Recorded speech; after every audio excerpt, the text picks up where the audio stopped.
Welcome to the Hes Trash Podcast. It is your host, Adrian, a.k.a. It's Only 1 a.m., a.k.a. One Day, a.k.a. The Heartbreak Kid. I'm here with my co-host now, Style, a.k.a. The Mo, a.k.a. Friend Zone Breaker. I said this on the last episode, Black Adam Schefter. Get all All my facts. news on colored people time. It's all facts, but it's just a little slower than the normal facts. Now, this is the sports episode of the Hes Trash Podcast, because we do have 2 podcasts a week. So this is the second episode that we do. And let's go ahead and start off with the sports topic here. A very heated conversation in many group chats in many households. We're going to start off with the top 10 quarterbacks listed by the CBS Sports. List them out. I'm going to go and list Because them. the fans going to sense the bullshit. I'll boo for the fans. I'll boo for them. And bullshit. fans, you may not have seen the top 10. So before we react, I'm going to list the top 10 quarterbacks one by one, all through 10. From CBS Sports. From CBS Sports. Number 1, we have Patrick Mahomes. Number 2, Lamar Jackson. 3, Russell Wilson. 4, Drew Brees. Okay. 5, Dak Prescott. Yeah. 6, Deshaun Watson. Okay. 7, Matthew Stafford. No. 8, Carson Wentz. 9, Tom Brady.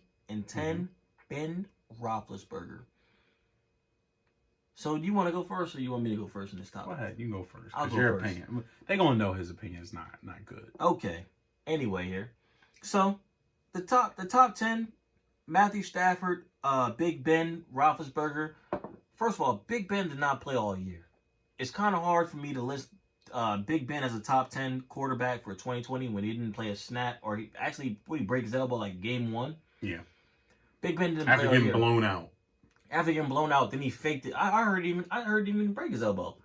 I heard he broke his ego, not his elbow. Black Adam Schefter did not hear that. I heard he broke his ego. Dude's a big bum. Big Ben, big bum.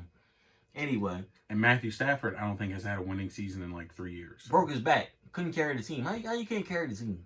With that contract you got? Now, I did How you hear can't Matt carry the team? Stafford was faking injuries because he wanted out of Detroit because the players don't like Matt Patricia. Exactly. And he can't carry the team with that big-ass contract, so he had to hurt his back. Ironic, isn't it? Because you can't really test for back injuries. No, not really. Now, I don't have a problem with this list, but I do have a problem with this list.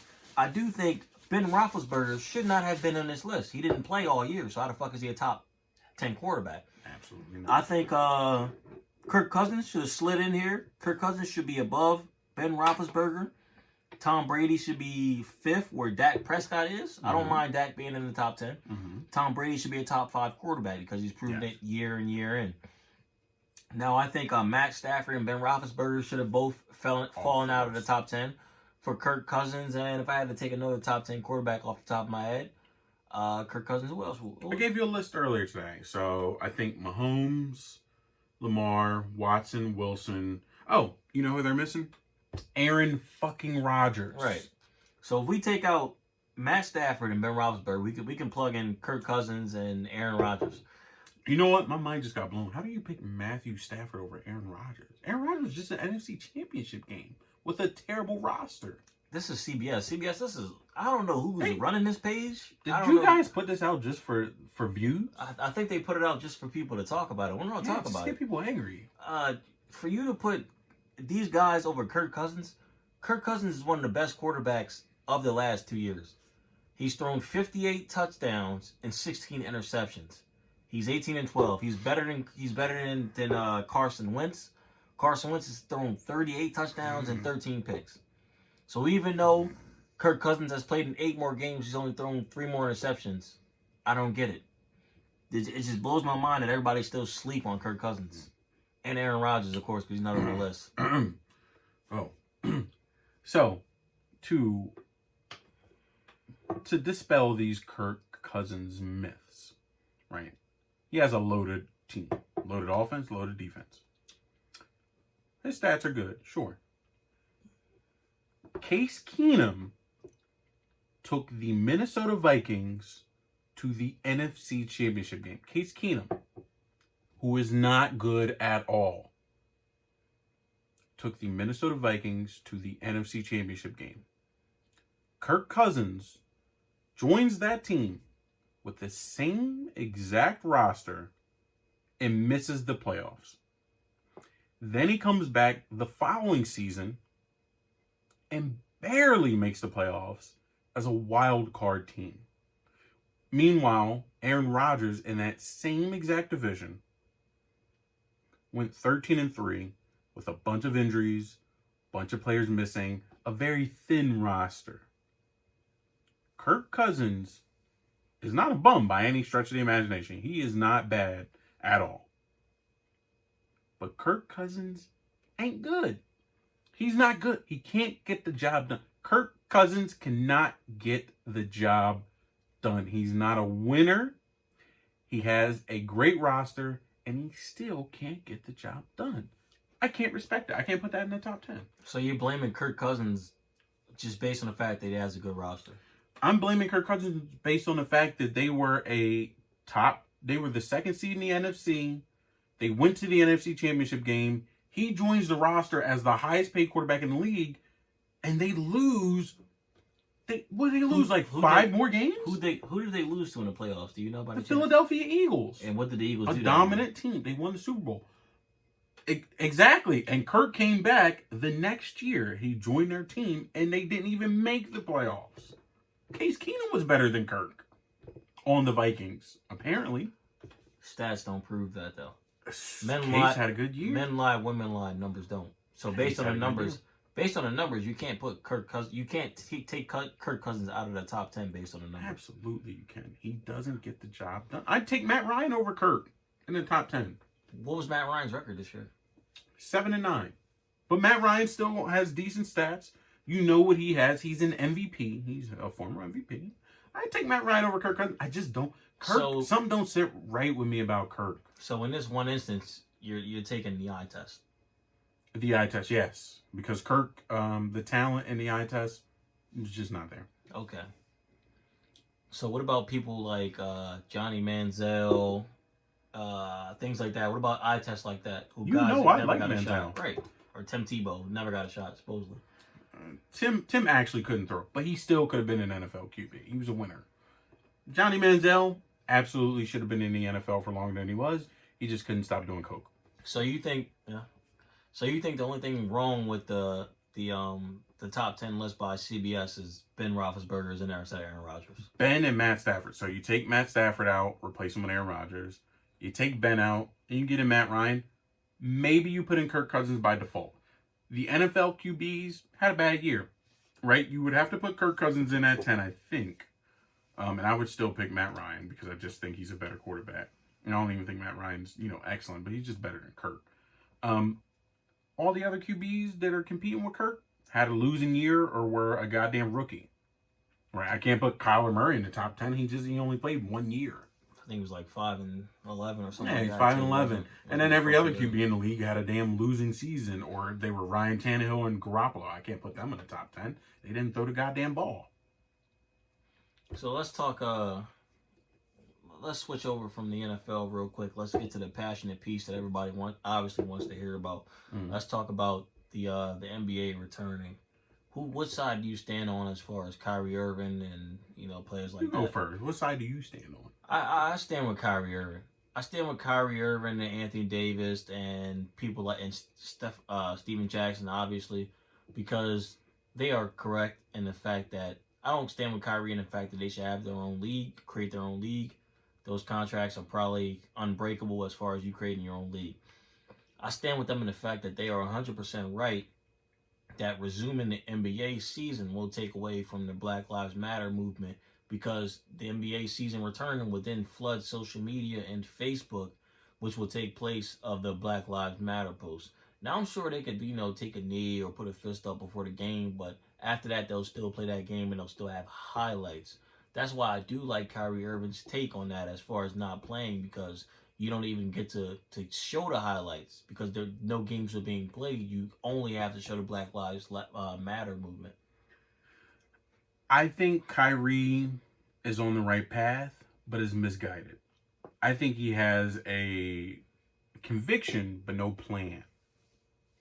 Right? I want to keep attention on Black Lives Matter, but my plan is to just make a bunch of my friends unemployed. I don't understand it. It would make more sense to me if the NBA, if you negotiated with the NBA on this season return to allocate resources to the affected community or the players, right? This season, players, since y'all are already planning to not play, right? I'll give up everything. I won't get paid this year, right? Instead of doing that, why don't you say 50% of my pay can just go to the communities, right? We can take 50% of our pay this year, all the players across the board or anyone who makes over a certain amount, and we'll donate it or we'll use it to reinvest in community. LeBron built the whole goddamn school, right? Why would you stop playing because you think it's going to take... ESPN is not a news channel. TNT, like Inside the NBA, is not a news channel. They cover some of those topics because they affect sports and all types of other parts of the world. But just because you start playing basketball doesn't mean that CNN and Fox News or anywhere else is going to stop covering these events across the world. I'll tell you right now, CNN don't cover the NBA anyway. Your local news network, they don't cover the NBA anyway. You're not going to take any attention away. Sure, social media might lose a little bit of steam for Black Lives Matter and, other sorts of movements that are going on right now, police reform, and I see some things going on in Yemen. Sure, the NBA could distract a little bit on social media, but we're still having these discussions all over the place, even with NBA news of possibly returning. These discussions are all over the place. I think Kyrie, his heart's in the right place. There's no plan. It's unnecessary. It doesn't need to be done. There's other solutions, simple solutions. Okay, so how many people do you think, just a rough percentage, how many people do you think get their news from social media? Rough, just a rough percentage. I'd say 50%. So 50% of people get their news from social media. And you just said, yeah, it'll take a damper on the social media movement if the NBA returns. So do you understand why Kyrie may be taking a step back and saying we shouldn't play? I'll tell you this right now. Of those 50% of people who get most of their news for social media, 20% of them don't like the NBA. And the other 20% of them don't care about the NBA. Okay, what about the 10%? So there will be 10% of people who are online who care about the NBA so much that they'll forget about everything else that's going on in the world, right? I like the NBA. I don't even love it enough to just stop caring about everything else. Oh, fuck, basketball's back. I cannot focus on anything else. There might be 10% of people who would do that. So, like I said, his heart's in the right place, and I know what he's saying. It's just not, it's unnecessary. It doesn't have to happen. There's other better solutions to do. Like, just reallocate this funds. So how do you think the Nets are fair in the playoffs? Not good. Without Kyrie. Kyrie isn't playing. Yeah. They're better Actually, without Kyrie. Who would they match up with? Toronto? Let's pull up the good old handy dandy cellular device. We'll find out who they match up The thing against. where you can do everything on. This is where Adrian gets all of his news. From Snapchat news stories, social media, things of that nature. Snapchat news They'll stories. be facing Poison. Toronto. So they were going to lose regardless of whatever happened. It's a 7-game series, maybe 6-game series. I don't know how the NBA is doing their format. First round should be 5 games. It's a 5-game series. They're only a half a game above Orlando, so they could actually slip to the 8th seed and have to face the Bucks. Okay, that's a sweep. So yeah. So regardless, they're looking at about 6 games. So I understand why Kyrie doesn't want to go back. He doesn't want his legacy to be tarnished. Some people would say that. And from the word of Matt Barnes, what I've heard is that Kyrie wanted to go and support his team. He wasn't, because remember, he wasn't talking all this shit about 10 days ago. He wanted to go and support his team, be on the sidelines and stuff. But with all this COVID, all this coronavirus, if you're not playing, you're not coming. And they told him he couldn't come. He couldn't come with the team and stay down there and support. And now all of a sudden, we should be boycotting. We should be doing it. So I'm not saying it's necessarily just because he's bitter. So do we think Kyrie maybe had hoes in Orlando that he wanted to go see free of charge? Hell yeah. There's a lot of hoes in Florida. Kyrie, if you doing all this because the NBA told you couldn't come, you couldn't see your hoes in Orlando, it's kind of fucked up, man. is confident. Just go down there and see the hoes, man. You can fly down there, brother. You don't got to fly down there. You don't got to fly down there on the NBA Hey, time. son, Down you there. could drive down there. Take a bus, train, whatever. Have a good 14 time. Hours, a little 14-hour trip, man. Yeah, take a train. You can drink on the train when it's that long ride. Take your time, get down there, man. There's a lot of hoes down Orlando, Miami. Because the Nets getting swept. It's going to be a quick trip for y'all boys. Yeah, what are you going to support for 2 games? Nah, they don't need you. Dinwiddie and them, they'll be fine getting swept. Dinwiddie has he's been trying to do this crowdsourcing thing for a long time. You know about that? I remember seeing something about it. Yeah. So for people who don't know, Dinwiddie actually put up a what's the Kickstarter website? GoFundMe. He actually put up a GoFundMe saying if this raised $26 million, he would sign to his next team free of charge if the fans selected it. But first, they had to raise $26 million, which would be his contract for the 1 year. Mm-hmm. Good idea. The NBA shot down about 4 of his ideas for crowd funding his contract. Also, even though he says his contract is up to him. Also, nobody cares about Spencer Dinwiddie. He's a good player. He's a good player. He's a top. If you like the 25 NBA guard, he's a top 25 guard. If you like the NBA, sure, you know Spencer Dinwiddie's good. Nobody else cares. Not enough people care to raise $26 million. If somebody like Anthony Davis did it, might be having a different discussion. He might be able to pull it off. And Davis might be out at the fucking Knicks, huh? Yeah. Whoa. I don't know about that. He might have said, "Fuck that. I'm not going." He might renege the whole thing. Yeah. Huh? He might give the money back to not play for James Dolan. I wouldn't. Yeah, James Dolan. He's a horrible owner. He's bad. He's a horrible owner. He's bad, and he can't give up the Knicks as most valuable franchise in the NBA. So, speaking of James, let's talk about James Harden and Nikola weight loss. Is that going to impact their game? I think for Nikola it might help a little bit because he didn't have good movement. He was great, and his size I think helped a lot, but he didn't have good movement. So maybe it'll make him a little quicker. It's not going to affect his passing or shooting or rebounding that much. Rebounding size, okay. But the NBA is real small nowadays, and he's a 7-footer almost. So it might not affect him that much. James Harden, I don't know who told him to lose weight. It doesn't make any sense at all. It makes no sense. I think for Nikola, is that how it is, Nikola? Mm-hmm. For Nikola, you should not have lost weight, Nikola. You were literally only dominant because you're bigger than 90% of the people that guard you in the NBA. He's very skilled. He's skilled. But for you to slim down and lose that weight that you had banging down low, getting rebounds, things like that, just because you lose weight does not mean you'll be more nimble on your feet. You should have to work on your footwork. He should have lost half that weight. Your footwork was not that good. You're about the same size now as an NBA like small forward, power forward. Because would he go from 270 to 220 or something? Small. He's small as hell. You should not have lost that weight. James Harden, first of all, you should not have lost that weight because your weight is the reason why you get contact for fouls. Don't know if you notice or not. They're not fouling Steph Curry on the layups. They're not doing it. He's too small. No, that's one an easy swipe, block. little finger swipe, boop, the ball's knocked out of his hands. James Harden, you were about 220. So yeah, they had to foul you a little harder to get that ball out of your hands. Don't know who told you to lose weight. Probably was D'Antoni because he's a bad coach. He probably told you to lose weight, you'd be a lot quicker. Don't know why, because you were like the second leading rebounder on the Rockets. Bad idea, James Harden. You should put that weight back on before the playoffs start. Hurry up and put it on, James. I don't care if you out of shape. I don't care if you got to get fat. Put the weight back on. It was a good advantage. You're a 2-guard who's heavy and you're skilled. A lot of people saying James Harden put on that weight because Deshaun Watson stole his girl, Jenna Frooms. Oh, so he lost. Jilly. The chick Jilly.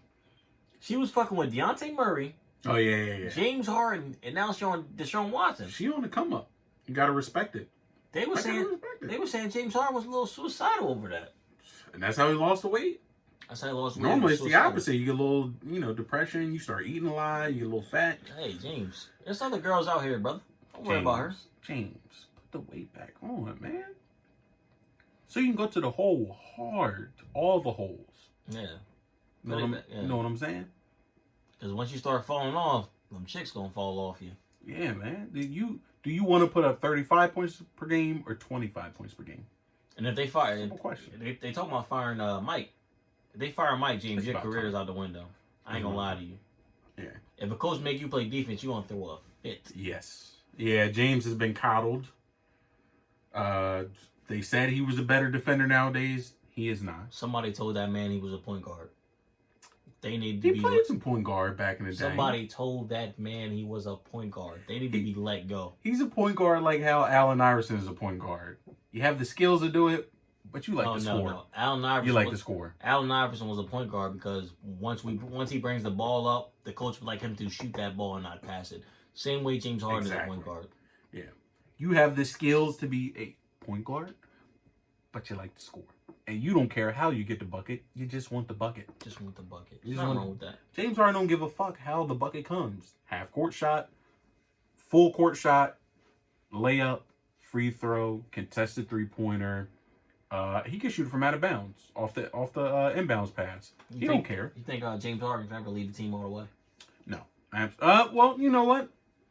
If you get him a fully defensive team, like a team that plays, really good defense, maybe they had a perfect kind of setup with him and Capella? No, with him and Chris Paul, where like you had a guy who could score, but he also was a floor general and he could play defense. Chris Paul could give you 20, he'd give you 30 on a good night, right? So he could score a little bit. He wasn't, an incredible scorer, but he could score. And they had the perfect setup. It just didn't, the D'Antoni system. But if you put James on a team that just strictly plays really good defense, there's a couple two-way guys, and maybe one other guy who can get his own shot, I think James could take them all the way. Maybe not win the ring, but at least, get there and be competitive. So how do you think they'll fare with this small ball lineup when nobody's over 6'6"? Out in the first round. Completely agree. Who are they going to play? Actually, let's just run through the teams in the West, because they're not playing Portland. Okay. They'll play Let's bring it up. Thunder, Dallas, Utah. Let's talk like they were playing today. Yeah, so who It'd would be Houston Rockets at the 6th seed versus Denver Nuggets at the 3. Yes, I'll 5 take Denver. games. I'll take Denver. 5 games maybe. Oh yeah, we're assuming they do a 7-game series. Yeah, 5 games. 5 games maybe. 5 games. Maybe. PJ Tucker's a starting center against Nikola Jokic. And that's what I'm saying. If Nikola were to keep that weight on, 4 games would be a sweep. But now he lost a little bit of weight. PJ Tucker might be able to. Because still won. PJ Tucker got a low center of gravity because he's only 6'5", 6'4", probably PJ's in real smart. life. Yeah. Right, I guess he's smart. I'm not saying not a good defender, but he's just too short. He's not Nikola just shoot right Joker. over. Yeah, shoot right over. It's a wrap. Yeah, that's it. Did you ever think that would work? To just go completely... I like small ball lineups. They're smart. But do you think it would ever work to just go straight small ball all the time? Honestly, I thought it would work, and then I seen it in person, and the Rockets lost like 5 games back to back. I said, oh. It makes So you need to rebound every once in a while. It makes no sense. Now listen, the Warriors had it almost perfect. Because Draymond Green and everybody boxed out. Because Draymond Green, everybody boxed out. Because you had hungry motherfuckers on the court. You had dudes like Iguodala, Sean Livingston, Harrison Barnes. Dudes who not really looking for a bucket or looking to take a crazy 3. They want to get down there and get a board. And they box out. And also, they would run a small ball lineup sometimes where it would be completely small across the board. You go Steph, Livingston, Clay, Harrison Barnes, and then Bogut on the floor. Right? That's still technically small ball. You have a small forward at the 4. You got a 2 at the 3, a 1 at the 2, and another 1. That's still technically small, but you got a 7-footer out there roaming around. You can't go completely small and say we throwing PJ Tucker out there and you putting Eric Gordon at the 3 and Robert Covington at the 4. That doesn't even make sense. It's too much analytics. So the thing about the small ball for the Rockets is too small and they don't box out.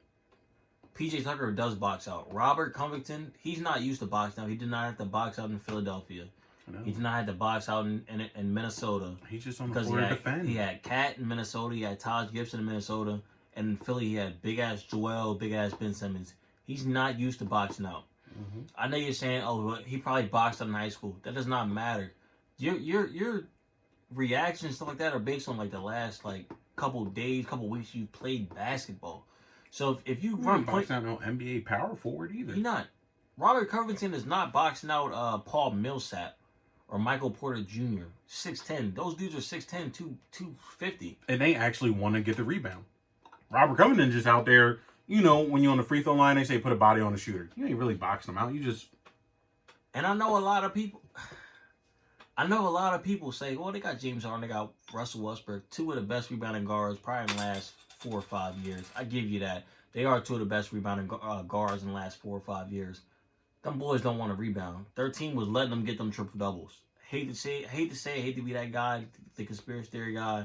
I've seen the clips. I've seen the games. They let them get the boards. They did. I think Russ, though... Rockets are not going more than 5 games in the first round of the playoffs this year. Russ is the wild card.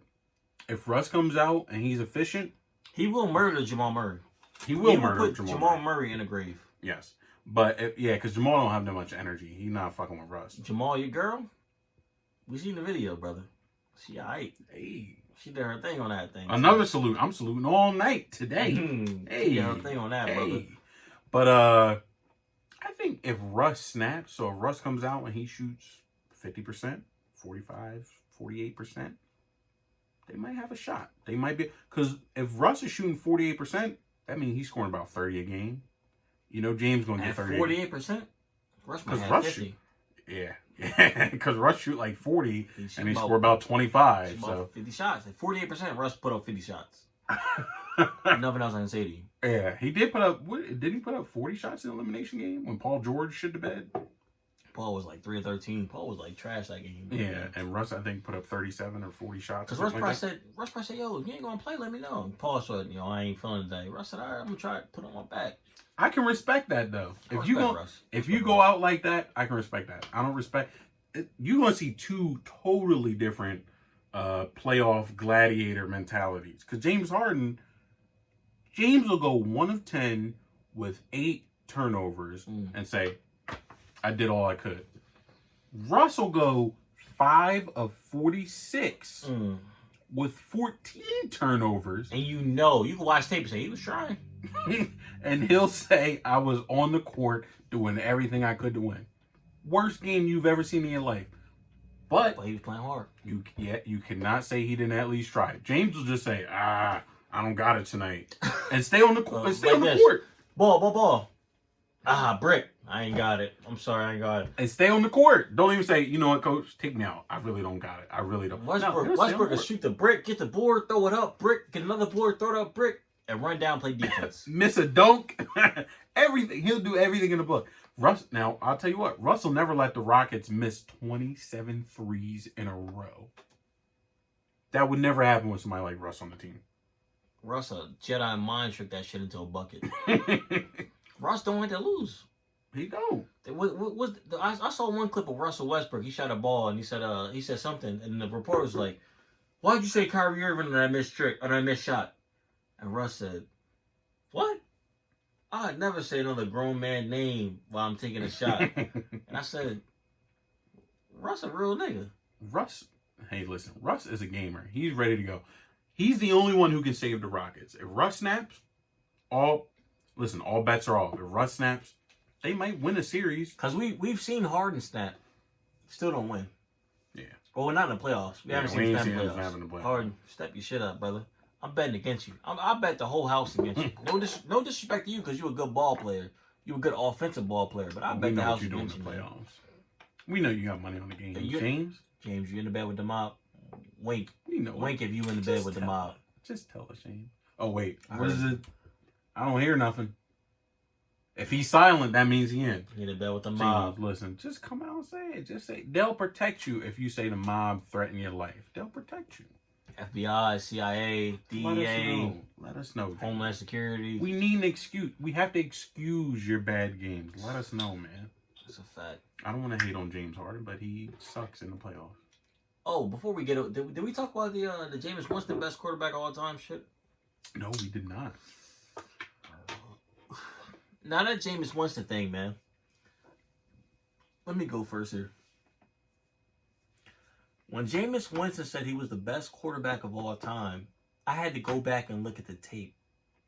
He said it in such a convincing way that I thought maybe I was wrong.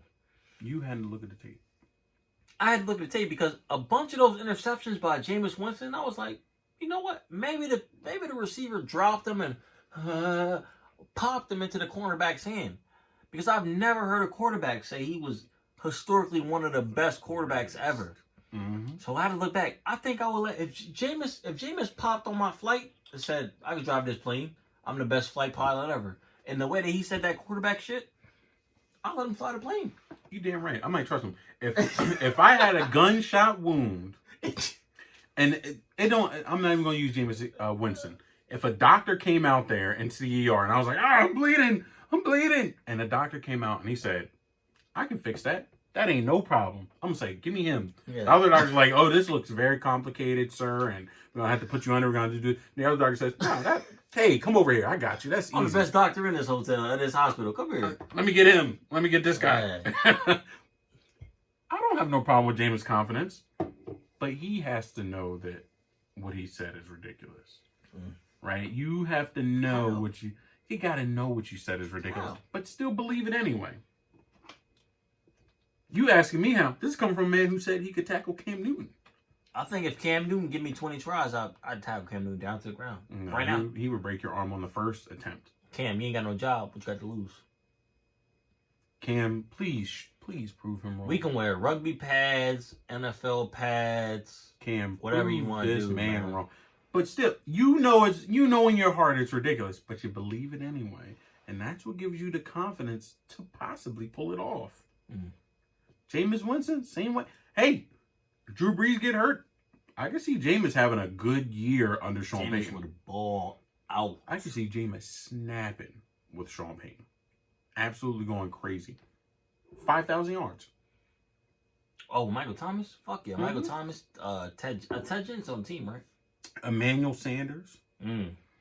Alvin Kamara, he catches passes. Ben Watson, tight end.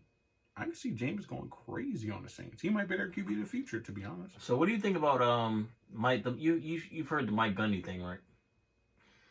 So Mike Gundy just right now on live TV, getting a live update from us right here. Mike Gundy just apologized for the shirt he wore. What was the shirt in association with? For OAN Network. For OAN Network. He just apologized because the star player, which is Chubba Herbad. Sorry if I got your name wrong, Chubbs. I just know you as the best motherfucking running back in the country.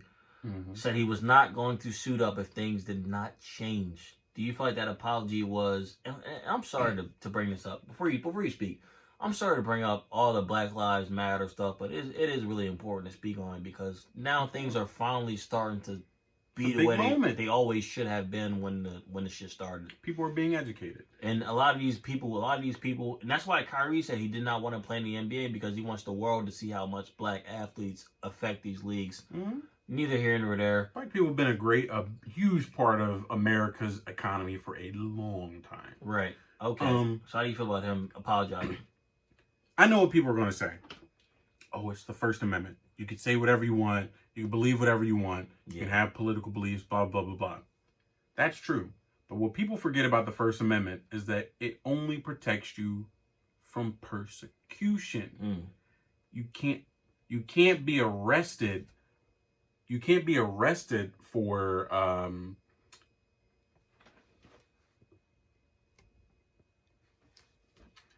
you can't be arrested for saying something against, whatever you want to say. You can say a racial slur. You could call someone, whatever. You can say whatever you want. You can't be arrested for it. They can't pick you up and say, you got to come to jail because you said the N-word. It can't happen. But if you say the N-word at your job, they're allowed to fire you.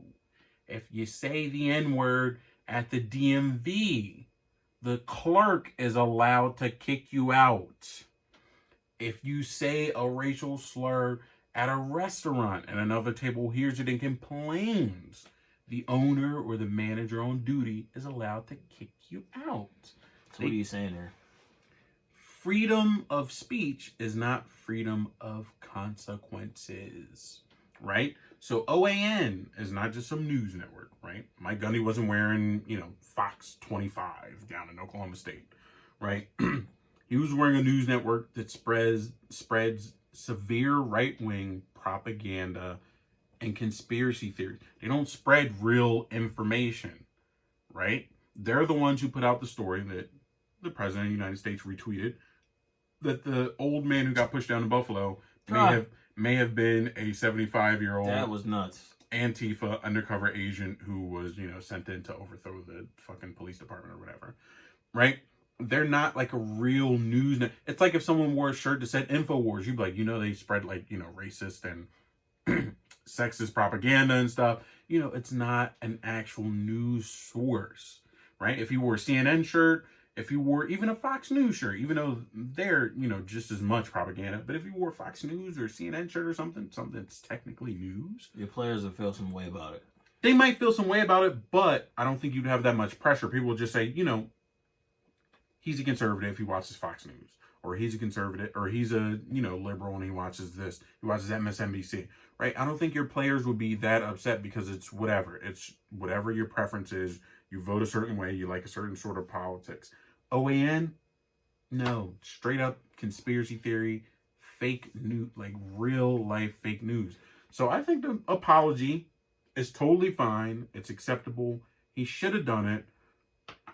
It's not a free speech issue, right? You're not censoring people and saying that they can't have opinions.